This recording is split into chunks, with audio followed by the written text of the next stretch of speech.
of the states that the delegates have proposed for, out of these 18 states, some of them include the Upper State.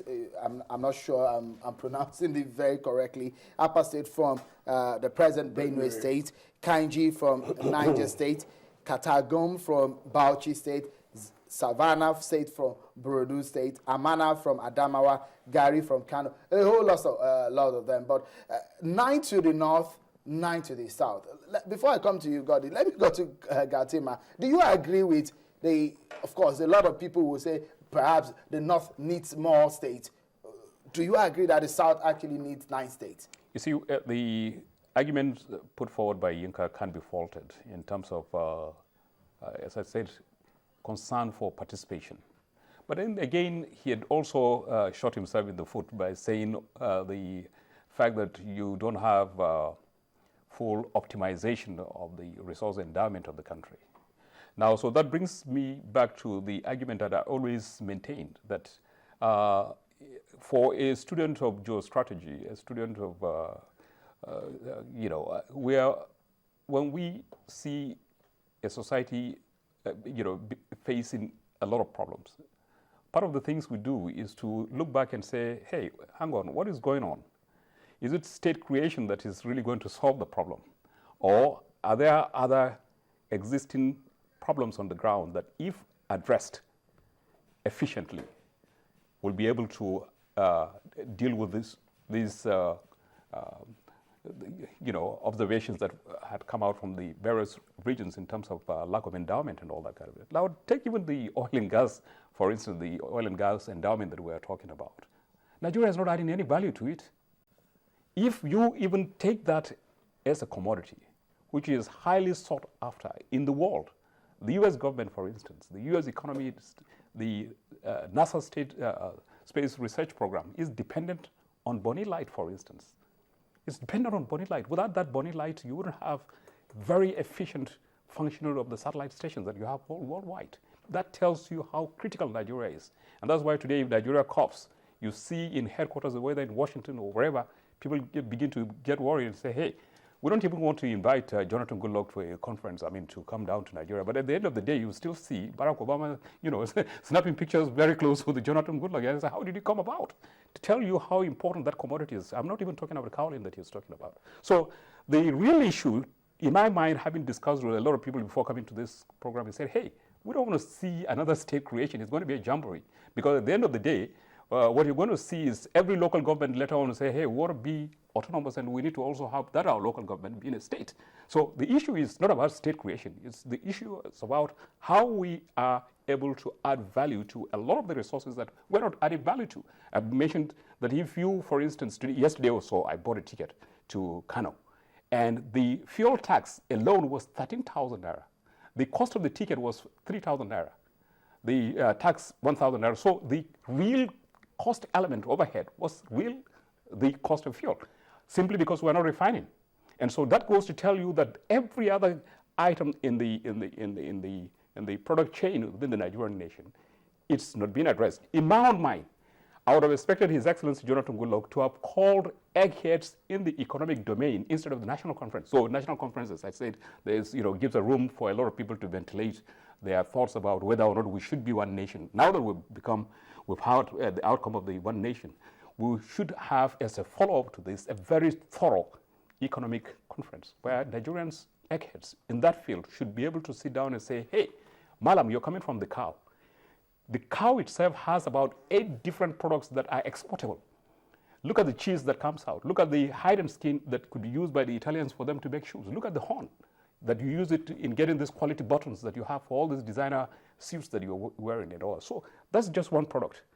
So we have real economic challenge as the main ingredient for the kind of conflicts that are being generated in this country. Of course, Gatima. But being a legal practitioner, the implication of having more states is even bigger now. One will be looking at if this particular report is ratified and is agreed upon and it culminates into a constitution. Will it succeed when we have, after the 2015 election, or how will it play out? That's a major one. And again, just like, as Mr. Lima pointed out, is an issue of economy. How will we share the wealth amidst these 18 additional states? Gordy, what are your views on this? Well, you know that the natural desire of most people who come from the various states is to have their own area. Like Yinka said, the average man from Southern Kaduna, what does he want? He wants his Gurara state. So if you're a politician coming from there, what will you campaign with? I want a state for my people. So how it's going to play out is that the next legislative assembly will have 4 years to work on it. I don't think it may have any impact on voting this time, except people can vote against you if they know you're standing in the way of their state. If you're in Abuja or in Lagos, in this kind of atmosphere, you can talk about how states are not needed, how this and that, but if you go there, for instance, you go to a place and tell them Savannah State shouldn't be created, they will lynch you. These are natural aspirations. Whether they are viable, I can tell you, it depends on whoever is the governor. If the governor decides to go by a normal flight instead of going by a chartered flight, then he will have money. That money he will use in settling the public relations people to make him look like God, then the state will have money. If you now look at the mineral resources we have, at the moment, federal government does not get a kobo as revenue from any of them.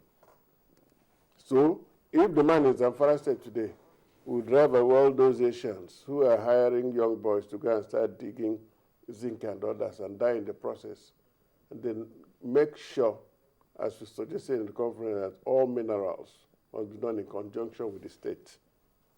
If he makes sure that the state shows interest in what is going on in that place, the revenue will come there.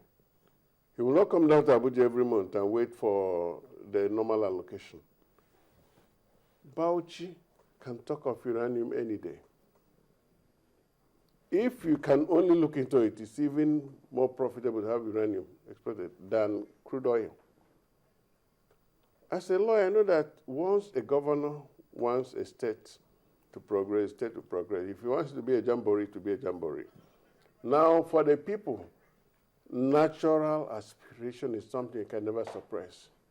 It's like this issue of even regionalism. Maybe we're only living ahead of our time.